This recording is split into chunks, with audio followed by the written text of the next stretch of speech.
Hello everyone, welcome to TCS Learning. In this video we will discuss about NCET ITP form fill up. So NCET ITP का कैसे form fill up करना है उसके बारे में discussion करेंगे. सबसे पहले गूगल में जाके आपको NCET टाइप करना है. ऊपर जो आपको NCET 2024 का जो लिंक दिखाई देगा इसको क्लिक करना है. ठीक है, इसको क्लिक करने के बाद जो है यहाँ पे साइन इन और रजिस्टर, तो यहाँ पे रजिस्टर के ऊपर क्लिक करना पड़ेगा. फिर आपको डाउनलोड इन्फॉर्मेशन बुलेटिन डाउनलोड करके सारा डिटेल्स पढ़ना है, क्या क्या लग रहा है. ठीक है, एंड उसके बाद यहाँ पे I have downloaded information bulletin को क्लिक करके क्लिक हियर टू प्रोसीड पे क्लिक करना है. ठीक है, लेकिन उससे पहले मैं आपको कुछ चीज़ बता देता हूँ. आप इन्फॉर्मेशन बुलेटिन जो है पढ़ लेंगे, फिर भी कुछ चीज़ें बता देते हैं आपको कि यहाँ पे जो फोटोग्राफ आप अपलोड करेंगे वो आपका इधर कलर या ब्लैक एंड वाइट में हो सकता है एंड विदाउट फेस मास्क होना चाहिए. वाइट बैकग्राउंड में होना चाहिए.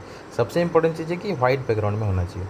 फिर उसके बाद ये जो है आपका स्कैन फोटोग्राफ जो है एंड सिग्नेचर क्लियरली दिखना चाहिए. 10 से 200 KB के बीच में आपका फ़ोटो होना चाहिए एंड 4 से 30 KB के बीच में आपका सिग्नेचर होना चाहिए. ठीक है, उसके साथ साथ आपको एक और चीज़ यहाँ पे लग रहा है SC ST OBC EWS certificate. तो ये अगर आपके पास नहीं है तो आपको बनवाना पड़ेगा. अगर पुराना है तो भी अभी अटैच कर दो क्योंकि टाइम कम है. लेकिन मैं ये सजेस्ट करूँगा कि आप जो है लेटेस्ट SC ST के तो ज़रूरत नहीं होता, OBC और EWS का लेटेस्ट चाहिए होता है. ठीक है, तो SC ST का तो जब का भी होता है चल जाता है, लेकिन OBC EWS का लेटेस्ट चाहिए होता है. तो आप लेटेस्ट बना लेना. लेकिन अगर आपके पास नहीं है लेटेस्ट, तो अगर मान के चलो आपके पास 2023 का भी है, ठीक है, 2024 का नहीं 2023 फाइनेंशियल ईयर का है, 2023-2024 फाइनेंशियल ईयर वाला है, तो भी आप इसको अपलोड कर दो. लेकिन अपने पास लेटेस्ट रहना चाहिए. ठीक है, दे विल कंसिडर, बट अपने पास लेटेस्ट रहेगा. तो अगर जिस टाइम में आपका एडमिशन हो रहा होगा उस टाइम में भी आपको जो है बोलेंगे कि आप लेटेस्ट दिखाओ, लेटेस्ट क्यों नहीं है आपके पास, तो आप जो रेडी रखेंगे तो आप उस टाइम में दिखा पाएंगे. ठीक है, ये हो गया. उसके बाद आप अगर कोई PWD वाला है तो PWD सर्टिफिकेट जो है वहाँ पे आपको मांगेगा. ठीक है, तो ये सब चीज़ है. उसके अलावा जो है आपको और भी जो चीज़ें मैं आपको बता दूंगा. फ़ी देख लो यहाँ पे, जनरल के लिए 1200 है, OBC NCL या AWS के लिए 1000 and SC ST PWD transgender के लिए 650 रुपीज़ है. ठीक है, अभी तुरंत हम लोग चलते हैं क्लिक हियर टू प्रोसीड की तरफ. यहाँ पे देखो आपको candidate name, father name, mother name, guardian name, date of birth आपको यहाँ पे डालना है, जेंडर आपको डालना है, नेशनलिटी आपको यहाँ पे डालना है इंडियन.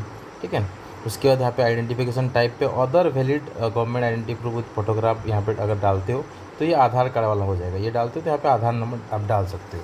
बाकी अगर पैन कार्ड वगैरह कुछ है तो कर सकते हो. बाकी अगर आधार कार्ड आपके पास है तो other valid government identity proof with photograph जो है उसमें आप यहाँ पे ये क्लिक करके इस पर आधार नंबर दे सकते हो. फिर आपका एड्रेस वगैरह देना है. ओके, एंड अगर आपका परमानेंट एड्रेस आपका जो आपका करस्पॉन्डेंस एड्रेस के साथ या प्रेजेंट एड्रेस के साथ सेम है तो यहाँ पे क्लिक कर सकते हो. प्रेजेंट एंड परमानेंट दोनों सेम है तो यहाँ पे आपको क्लिक करना होता है. तो एक पासवर्ड आपको सिलेक्ट करना होगा. पासवर्ड आपको एक स्ट्रॉन्ग पासवर्ड जो है सिलेक्ट करना है, जिसमें आपका 8 to 13 कैरेक्टर होंगे. एक स्पेशल कैरेक्टर होना चाहिए, एक अपर केस कैरेक्टर, एक लोअर केस कैरेक्टर, एक न्यूमेरिक वैल्यू होना चाहिए. जैसे कि फॉर एग्जांपल मान के चलो किसी का नाम है रेहान है. ठीक है, रेहान, तो पासवर्ड कैसा बनाएंगे, फॉर एग्जांपल एक मॉडल में बता रहा हूँ, रेहान @ फॉर एग्जांपल 1 2 3 या 1 2 3 4 5 भी लिख सकते हैं. या फिर अगर 1 2 3 4 5 की जगह कुछ आप ऐसा कुछ और लिखना चाहते हो तो भी लिख सकते हो. तो इस तरह से बनाना चाहिए. एक आपका जो है कैपिटल होना चाहिए, बाकी स्मॉल होने से चलेगा. एक @ या डॉलर इस तरह का कोई सिंबल यहाँ पे लगा लेना और कुछ नंबर लिख लेना. ये पासवर्ड का जो है तुम्हारा जो है एक फॉर्मेट होता है. मिनिमम 8 डिजिट रहना चाहिए. ठीक है, उसके बाद सिक्योरिटी पिन डाल के आपको सबमिट पे क्लिक करना है. एक्चुअली मैंने पूरा एक फॉर्म फिलअप किया है कैंडिडेट का, लेकिन उसमें एडिटिंग करने में टाइम लग रहा है क्योंकि देखो मैं जिस कैंडिडेट का फॉर्म फिलअप किया हूँ उसका नाम, father name, mother name, mobile number सब कुछ शो करेगा. तो जो प्राइवेसी इशू में थोड़ा दिक्कत, उसको मैं हाइड कर सकता हूँ. हाइड करने में थोड़ा टाइम लग रहा है, इसलिए मैंने एक और वीडियो बना दिया आपको. वो वाला वीडियो भी अवेलेबल हो जाएगा. बट ये वीडियो देख के भी आप डेफिनेटली जो है फॉर्म फिलअप प्रोसेस को अच्छी तरह से जान सकते हो. जो भी इंपॉर्टेंट चीज़ें मैं बता दूंगा. बाकी वो जो लगभग आधा घंटे का मैंने वीडियो बनाया है पूरा form fill up, detail form fill up process, वो भी जो है आपके लिए 1-2 दिन में अवेलेबल हो जाएगा. स्टिल यहाँ पे जिनको थोड़ा जल्दी है तो ये वीडियो देख के फॉर्म फिलअप कर सकते हैं. ठीक है, तो यहाँ तक तो मैंने आपको बता दिया कि पहला पेज में क्या क्या निकलता है. ये सब पहला पेज में निकलेगा. सेकेंड पेज जो आएगा उसमें आपको जो है कैंडिडेट का date of birth, gender, nationality ये सब आपका डालना है. उसके बाद आपको यहाँ पे पूछेगा कि अगर पीडब्ल्यूडी हैं तो येस या नो बोलेंगे। कंट्री ऑफ ओरिजिन, कैटेगरी आपको एक सिलेक्ट करना पड़ेगा। कैटेगरी में क्या क्या दिखाता है, यूआर दिखाता है। यूआर मतलब जनरल कैटेगरी को यूआर कहते हैं, अनरिजर्व्ड कहते हैं, ठीक है। ओबीसी एनसीएल दिखाएगा, ओबीसी क्रीमी लेयर दिखाएगा, ईडब्ल्यूएस दिखाएगा, एससी एसटी दिखाएगा। तो जो आपका है वही आप डाल सकते हो। अगर आप ओबीसी बिलोंग करते हो लेकिन आपका पास एनसीएल सर्टिफिकेट नहीं है, मतलब आपका पापा अगर या मम्मी या पापा अगर आपका जॉब करते हैं, उनका 8 लाख से ज़्यादा का एनुअल इनकम है, तो आप ओबीसी क्रीमी लेयर में आ जाएंगे। आप रिजर्वेशन ओबीसी का नहीं ले सकते। ओबीसी एनसीएल वालों को रिजर्वेशन मिलता है, जिनका जो है पेरेंट्स का एनुअल इनकम 8 लाख से कम होता है, उनको मिलता है, ठीक है। तो यहाँ पे जो है उनको नहीं मिल पाएगा जिनका 8 लाख से ज़्यादा का इनकम होता है उनका पेरेंट्स का। फिर उसके बाद डिजेबिलिटी भी डालना है अगर है तो, अगर नहीं है तो नो डालोगे।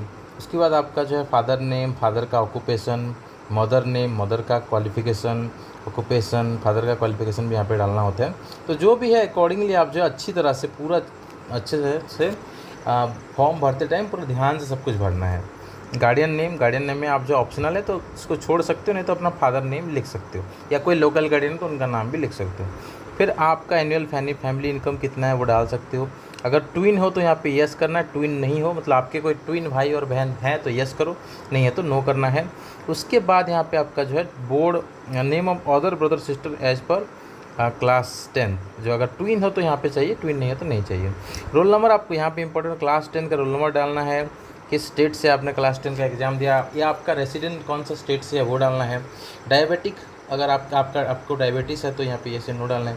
प्लेस ऑफ रेसिडेंस में आपको रूरल या अर्बन पूछता है तो वो डालना है आपको। रूरल मतलब अगर गांव से बिलोंग करते हो रूरल होगा, शहर से बिलोंग करते हो तो अर्बन होता है। मोड ऑफ प्रिपरेशन में आपको पूछता है ऑनलाइन क्लासेस लिए हो या सेल्फ स्टडी से किए हो या ऑफलाइन कोचिंग किए हो या किसी ने बोला, इस तरह से कुछ ऑप्शन रहता है, आपके हिसाब से आप चूज़ कर सकते हो। उसके बाद मीडियम ऑफ क्वालिफिकेशन, ये बहुत इंपॉर्टेंट है। मीडियम स्टडिंग क्वालिफाइंग एग्जामिनेशन जो है आपका इंग्लिश या हिंदी जो भी है वही आपको बताना है। अगेन तुमको एड्रेस पूछेगा, एड्रेस तो ऑलरेडी तूने फिलअप कर लिया होगा तो ये ऑटोमेटिक वहाँ पे आ जाता है, आपको दोबारा फिलअप करना नहीं पड़ता है। उसके बाद पॉवर्टी लाइन से अगर आप बीपीएल कैटेगरी से हो तो यस डालना है, नहीं तो नो डालना है। कश्मीरी माइग्रेंट हो तो यस, नहीं तो नो डालना है। मैक्सिमम कैंडिडेट का ये सब नो रहेगा मैक्सिमम, ठीक है, क्योंकि maximum candidate Kashmiri migrant BPL से नहीं होंगे, डिफेंस पर्सनल के नहीं होंगे, एनसीसी कोटा नहीं होगा। देखो एनसीसी है तो यस करो, स्पोर्ट्स कोटा है तो यस करो, क्योंकि आपको यहाँ पे बेनिफिट मिल सकता है, रिजर्वेशन हो सकता है एनसीसी या स्पोर्ट्स का, ठीक है। तो जो भी है आपको डालना है। यूनिवर्सिटी वार्ड के एम्प्लॉय हो, मतलब आपके पापा या मम्मी यूनिवर्सिटी में जॉब करते हैं तो वहाँ पे येस कर सकते हो, नहीं तो नो करना है। ये मैक्सिमम लोगों का नो होगा। तो अगर आपके पापा अगर यूनिवर्सिटी के एम्प्लॉय हैं तो वहाँ पे येस कर सकते हो। कौन सी यूनिवर्सिटी, उनके एम्प्लॉय आईडी वगैरह सब कुछ आपको देना पड़ेगा वहाँ पे। उसके बाद उनका डिजिग्नेशन, एम्प्लॉयमेंट स्टेटस वगैरह सब दिया होगा। मदर अगर यूनिवर्सिटी में काम करते हो तो मदर के बारे में लिखना होगा। मैक्सिमम लोगों का नो होगा, जिनका नो है वो सब नहीं पूछेगा उनका। उसके बाद सबसे ज़्यादा इंपॉर्टेंट चीज़ है तुम्हारा कि क्लास 10th और क्लास 12th का रिजल्ट के बारे में पूछेगा। रिजल्ट स्टेटस, अगर आप पास कर चुके हो तो पास्ट दिखाना है, ठीक है। अगर आप इस बार 2024, देखो ये 10th का तो सब लोग पास कर चुके होंगे तो यहाँ पे पास्ट ही लिखना है, ठीक है। 10th का पास्ट लिखना है। पासिंग ईयर 2000 जो भी होगा, मान के चलो 22 है, 22 होगा, ये जो भी आपका है लिखना है। क्वालिफाइंग एग्जामिनेशन, तो उसके बाद रूरल अर्बन यहाँ पे पूछेगा। इसका टाइप ऑफ स्कूल क्या, जवाहरलाल नवोदय विद्यालय के केंद्रीय विद्यालय, इस तरह से अलग अलग स्कूल का लिस्ट होगा, वो डालना है। क्वालिफाइंग एग्जामिनेशन कंट्री इंडिया होगा, मोस्ट ऑफ द कैंडिडेट का, ऑलमोस्ट जितने भी वीडियो देख रहे हैं इंडिया होगा, ठीक है। क्वालिफाइंग एग्जामिनेशन स्टेट, आपका स्टेट डालना है, डिस्ट्रिक्ट डालना है, बोर्ड का नेम सीबीएसई है या अदर बोर्ड है डालना है, ठीक है। उसके बाद आपको यहाँ पे स्कूल का एड्रेस, पिन कोड डालना है। आपका रोल नंबर बहुत इंपॉर्टेंट है यहाँ पे। और रिजल्ट मोड जो है आपका ग्रेड या परसेंटेज में से कोई एक होगा वो डालना है, ठीक है। परसेंटेज मैक्सिमम लोगों का हो सकता है तो वो डालना है। सीजीपी है तो सीजीपी, नहीं तो परसेंटेज है तो फुल मार्क और मैक्सिमम मार्क, अप 10 मार्क आपको मांगेगा। उसके बाद 12th, यहाँ पे देखो ये इंपॉर्टेंट है। अगर इसी साल 2024 में जो है पास आउट किए हो 12th तो एंड आपका रिज़ल्ट अगर नहीं आया है अभी तक तो रिज़ल्ट स्टेटस में आप जो है एवेटेड लिख सकते हो, रिज़ल्ट एवेटेड, या जो है क्वालिफाइंग लिख सकते हो। यहाँ पे आपका पास्ट नहीं लिखोगे क्योंकि रिज़ल्ट आया नहीं है अभी। पासिंग ईयर में 2024 अगर किसी का है तो 2024 डालेंगे। यहाँ पे सब कुछ डालोगे और आपको परसेंटेज या सीजीपीए नहीं पूछेगा क्योंकि आपका रिज़ल्ट आया नहीं है, ठीक है। बाकी सब डिटेल्स सेम है, भर सकते हो, ओके। उसके बाद तुम्हारा 2 सिटी पूछेगा तुमको, कौन कौन सा सिटी तुम चूज करते हो, एग्ज़ाम सिटी। तो आपके नियरेस्ट जो है, आप जहाँ एग्ज़ाम देना चाहते हैं सेंटर आप चूज़ करना है। उसके बाद ये यूनिवर्सिटी और प्रोग्राम सेक्शन जो है सिलेक्शन, ये भी बहुत ज़्यादा इंपॉर्टेंट है, ठीक है, ये भी सबसे ज़्यादा इंपॉर्टेंट। तो इसके लिए मैं एक सेपरेट वीडियो भी बना दूंगा और पूरा एंटायर डेमो वीडियो जो रहेगा उसमें भी देख सकते हो। लेकिन अभी मैं बता दूँगा, अगर वो वीडियो जो मैंने 30 मिनट का लगभग बनाया हुआ है वो अगर पब्लिशन में थोड़ा लेट होता है तो यहाँ पे इस वीडियो के थ्रू भी मैं आपको बता देता हूँ। डाउट क्या होता है ना कि जो BSc BEd BA BEd category में अप्लाई कर रहे हैं वो कैसे अप्लाई करेंगे, और प्रेफरेंस वाला एक चीज़ बच्चे थोड़ा जो है सोचते हैं कि प्रेफरेंस का कोई दिक्कत हो गया। तो प्रेफरेंस का कोई दिक्कत नहीं होता, ठीक है। पहला चीज़ कि आपको अगर आप साइंस के लिए बीएससी बीएड के लिए अप्लाई कर रहे हैं तो आप जो है बीएससी बीएड का जितना भी कॉलेज है सब कुछ अप्लाई कर सकते हो। मैंने पूरा एक लिस्ट बना दिया है, या फिर जो मैंने अप्लाई किया बीएससी बीएड का कैंडिडेट का उसका पीडीएफ और या उसका स्क्रीनशॉट जो है मैंने अपने टेलीग्राम चैनल पे शेयर कर दिया या व्हाट्सएप ग्रुप्स वगैरह में मैंने भेज दिया, वो देख सकते हो आप लोग। या अगर आप पेड कोर्स नहीं ज्वाइन किए हो तो आपको टेलीग्राम चैनल फ्री है, वहाँ पे मिल जाएगा। बाकी अगर आपको पेड कोर्स ज्वाइन करना है, फुल कोर्स ज्वाइन करना है तो आप ज्वाइन कर सकते हो। कोई भी सब्जेक्ट का प्रिपरेशन करना चाहते हो तो कर सकते हो। एंड ये जो नंबर है 7327813135, ये हमारा व्हाट्सएप नंबर है, इस पर कॉन्टैक्ट करके कोर्स ज्वाइन कर सकते हो। देखो यहाँ पे यूनिवर्सिटी प्रोग्राम सिलेक्शन जो है, आप अगर साइंस के लिए अप्लाई मतलब बीएससी बीएड करना चाहते हो तो जितने भी कॉलेजेस बीएससी बीएड प्रोवाइड कर रहे हैं, you can select all colleges, आप सारे कॉलेजेस को सिलेक्ट कर सकते हो, आपको एक्स्ट्रा पैसा देना नहीं पड़ेगा, ठीक है। You can select all colleges जितने भी बीएससी बीएड के लिए हैं। सिमिलरली अगर आप बीए बीएड करना चाहते हो तो जितने भी बीए बीएड के कॉलेजेस है यू कैन सिलेक्ट ऑल। अगर आप बीकॉम बीएड करना चाहते हो तो जितने भी कॉलेज बीकॉम बीएड प्रोवाइड कर रहे हैं आप सारे के सारे कॉलेज जो है चूज कर सकते हो। एंड प्रेफरेंस का जो कोई दिक्कत यहाँ पे होता नहीं, मैं बोल रहा था, देखो आप जिस कॉलेज को पहला सिलेक्ट करोगे वो लास्ट में चला जाएगा, ठीक है। तो ये कोई प्रेफरेंस का ऑर्डर नहीं है, बस लिस्ट है, आपने कॉलेज चूज किया हुआ है। एंड मैंने आपको ये भी एक चीज़ ये भी बताया था कि वहाँ पे प्रेफरेंस का कोई मैटर ही नहीं है, ठीक है। आप जैसे बहुत सारे बच्चे मुझे मैसेज करते हैं कि सर मैंने आरआई अजमेर को फर्स्ट ऑप्शन दिया था या आरआई भोपाल को फर्स्ट सिलेक्ट किया था तो वो लास्ट में चला गया या सीक्वेंस गड़बड़ हो गया। तो सीक्वेंस का कोई मैटर नहीं है, वो लिस्ट है। उसमें अगर आपका मान के चलो आरआई आपने मान के चलो 40 कॉलेज को सिलेक्ट किया या 64 के 64 ऑल कॉलेज को सिलेक्ट किया है, तो अगर आरआई भोपाल या आरआई अजमेर आपका 63-64 नंबर में भी है तो भी इसका मतलब ये नहीं कि आपको 63-64 नंबर उतने के बाद आपका ये चांस मिलेगा, ऐसा नहीं है। आपका जो कॉलेज आप चाहते हो वो किसी भी नंबर पे है तो आप उसने वहाँ पे अपने डाला हुआ है तो आप उस कॉलेज के लिए जो है फॉर्म डाला है, तो नंबर मैटर नहीं करता, चाहे वो 1 नंबर पे हो या चाहे वो 64 नंबर पे हो, वो इक्वली जो है आपके लिए अवेलेबल है। आप अच्छा मार्क्स लाओगे तो किसी भी कॉलेज में एडमिशन ले सकते हो, ये चीज़ साफ साफ यहाँ पे लिखा हुआ है। मैं एक चीज़ आपको दिखा देता हूँ यहाँ पे, ये जो मैं आपको दिखा रहा था यहाँ पे कि हाँ यहाँ पे देखो, candidate who will be appearing in NCET में participate in counselling admission process of any university, any institution और any organisation even though they have not applied for the university institute organisation. अगर यहाँ पे आप 64 कॉलेज में से नहीं भी अप्लाई किए हैं, मान के चलो आपने सिर्फ 10 कॉलेज में अप्लाई किया या सिर्फ 2 कॉलेज में अप्लाई किया है, तो भी आप रिमेनिंग कॉलेजेस के लिए एलिजिबल हो जाते हो उस प्रोग्राम के लिए। अगर वहाँ पे है, मान के चलो बीएससी बीएड प्रोग्राम सिर्फ 40 कॉलेज में अवेलेबल है, ठीक है, या 30 कॉलेज में अवेलेबल है, तो ऑटोमेटिकली अगर आपने एक भी कॉलेज में बीएससी बीएड के लिए अप्लाई किया हुआ है तो आप ऑटोमेटिकली रिमेनिंग सारे कॉलेज में एलिजिबल हो जाते हो। इस सिर्फ जो है ये चीज़ है साफ साफ यहाँ पे जो है मेंशन है। उसके बाद यहाँ पे एक और चीज़ यहाँ पे लिखा है, देखो also the university institution organisation may admit any candidate who appear this exam irrespective of the fact that the candidate has chosen the university or not. आप चूज करो या ना करो, यूनिवर्सिटी चाहे तो आपको ऐड कर सकता है, ठीक है। ये चीज़ आपको ध्यान देना है, बस आपको अपना एलिजिबिलिटी क्राइटेरिया को फिलअप करना है, अच्छा मार्क्स लाना है। अगर आप जो है अच्छा मार्क्स लाओगे तो ऑटोमेटिकली जो है आप उस कॉलेज के लिए एलिजिबल हो जाते हो। बस आपको अच्छा नंबर लाना है, एग्ज़ाम में अच्छा नंबर लाना है, इस चीज़ को ध्यान रखना। प्रेफरेंस वहाँ पे कोई मैटर नहीं करता। उसके बाद देखो नेक्स्ट तुम्हारा जो इम्पोर्टेंट है, ये सबसे ज़्यादा इम्पोर्टेंट है, ये भी इम्पोर्टेंट था, ये भी इम्पोर्टेंट है, टेस्ट सब्जेक्ट चूज करना। अब देखो यहाँ पे जो आपका सब्जेक्ट चूज करना होता है, आई विल सजेस्ट कि आपका 12th में जो सब्जेक्ट्स थे, ठीक है, उनमें से आप जो है 3 सब्जेक्ट को चूज कर सकते हो। लेकिन एक चीज़ मैं यहाँ पे आपको बताता हूँ, हाँ देखो मैं अपने हिसाब से ये बता रहा हूँ, अगर मैं डिस्क्लेमर आपको दे रहा हूँ कि आप ये चीज़ को फैक्ट चेक कर सकते हो। मैं बोल रहा हूँ बोल के आपको अप्लाई नहीं करना है, आप जो है एनसीईटी को कॉल कर सकते हो एंड फिर जो है आप एनसीईटी को कॉल या ईमेल के थ्रू अपना डाउट क्लियर करके अप्लाई कर सकते हो। मुझे जितना पता है मैं अपने हिसाब से बोलूँगा, लेकिन आप इसको डबल चेक कर सकते हो यहाँ पे पूछ के। कहाँ पूछोगे? ये जो नंबर एक दिया हुआ है यहाँ पे, मैं नंबर दिखा देता हूँ।